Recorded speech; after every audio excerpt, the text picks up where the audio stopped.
Hello, I'm Pat Samuel. I'm from the Cabinet Office, from the Office of Civil Society. Today I came to the event to talk about the big society and localism. I think the three key points that I would like to sum up are that the big society is a really interesting new way of thinking about working with your local voluntary and community sector. It's also a big change in the way people think, and it's a big change in the way we're trying to get more people involved in their local area and their local services that they receive. And thirdly, there are some real challenges attached to it, some really difficult questions that councillors will have to grapple with.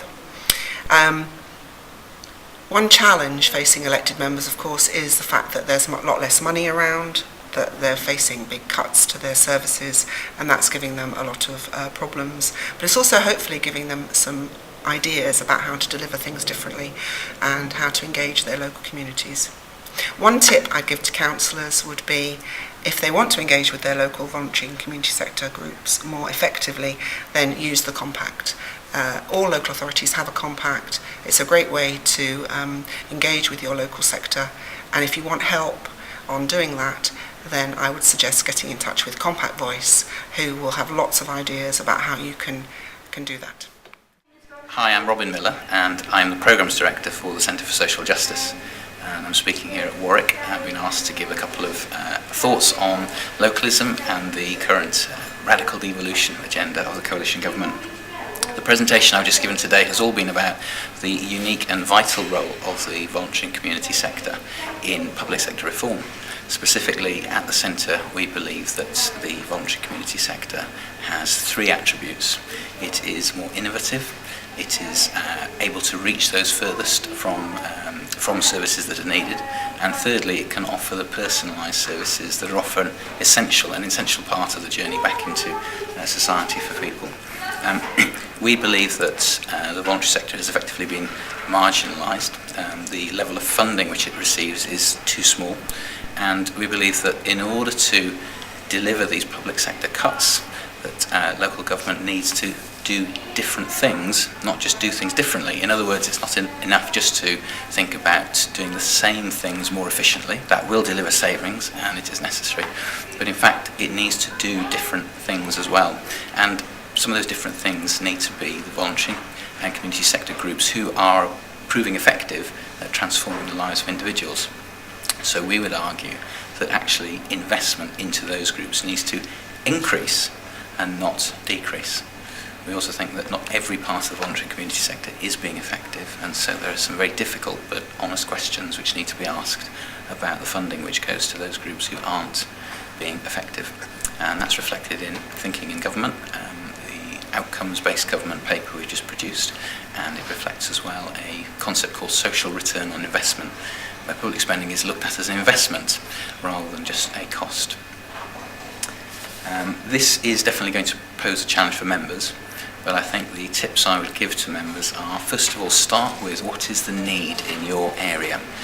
One of the big changes with the new government is that they're saying we're not going to tell you from the centre anymore what your priorities should be and what the need is. You need to set that. Secondly, then, you need to think about how do you respond to that need, and that's where the chance to do different things comes in. You can find the groups. They may be somewhere else in the country, they may be within your locality, but find the groups that are actually transforming lives and dealing with those things effectively, and then invest in them. And good luck. My name is Councillor Craig Dearden-Phillips. I'm from Suffolk County Council. So what 3 points summed up my presentation today? The 3 key points I think were that social enterprise and mutuals are going to be part of the future of council services. That as councillors, we need to get our head around this and to think about how our services can be parcelled up and spun out effectively. And thirdly, how we can work with our voluntary sector and third sector and community sectors to bring them together to organise in order to be partners in doing this.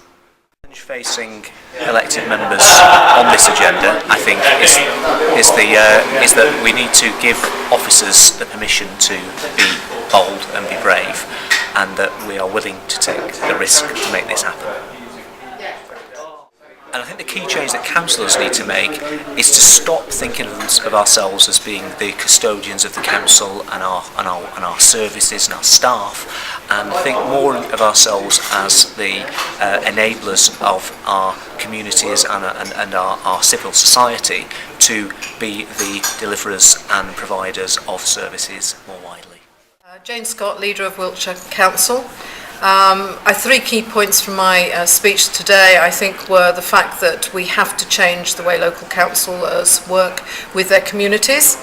We have to be more open, transparent. We have to be able to be leaders of those communities, and through the council we have to give power to those local area community meetings, whether you call them boards or committees, to actually make decisions locally with local people and work together with all our other partners in the public, private and voluntary sector.